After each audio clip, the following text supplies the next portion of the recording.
What would you do if you found out something you cherished was possessed? Would you try and throw it away? Destroy it? Maybe sell it to some unsuspecting buyer? And how did it become haunted in the first place? Those are the questions we're going to ask as we explore those very objects. Some you might be familiar with, others so obscure that they've been lost to the sands of time until now. I'm your host, Evan O'Hare. Welcome to Haunted Objects.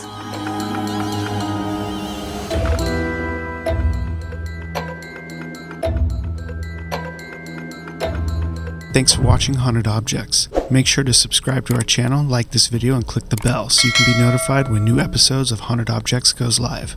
Now back to the show.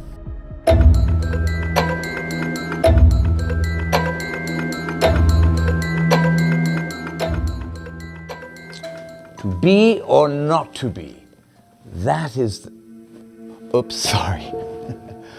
Wrong story. But seeing as we are on the topic of story, let me tell you a screaming tale about our final object of the evening. A tale that takes us to the village of Burton Agnes in East Riding of Yorkshire, England. Located in this village is Burton Agnes Hall, an Elizabethan stately house built by Sir Henry Griffith back in the early 1600s. Sir Henry Griffith had 3 daughters, his youngest being Catherine Anne Griffith. On one fateful afternoon, Catherine headed out to visit some family friends living a mile away. During her travels, she was attacked and robbed by some hooligans. Too bad there was no Uber back then. Anyway, Catherine survived the initial attack, but would eventually die from her wounds a few days later. In the days before succumbing to her injuries, she told her sisters she would never rest unless part of her was left in our beautiful home as long as it should last. However, the churchyard instead, which seemed to result in sightings of a wailing, disgruntled spirit roaming Burton Agnes Hall. But many attempts were made to get rid of the skull once it was thrown away, another buried in the garden. This always resulted with the sound of disturbing, blood-curdling screams inside Burton Agnes Hall. Catherine's skull is said to still be in Burton Agnes Hall today, built into one of the old walls. Nobody knows exactly where for sure, but no matter, she can now watch over her beautiful home forever.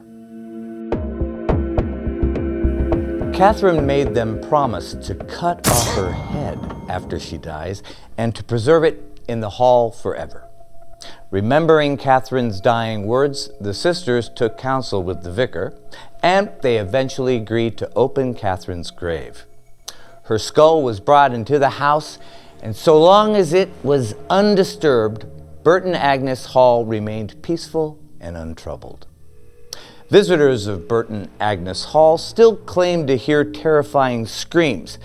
Perhaps it's Catherine's way to scare off anyone who gets too close to finding the hidden resting place of her skull. Whether the cursed objects shown this evening are of myth, urban legend, or fantastical paranormal occurrences is for you to decide. I hope I haven't left you eyeballing your shelves and contemplating your latest thrift shop purchase. But if I did, get in touch. Tell us about your possessed possession, and maybe we'll feature it right here on Haunted Objects.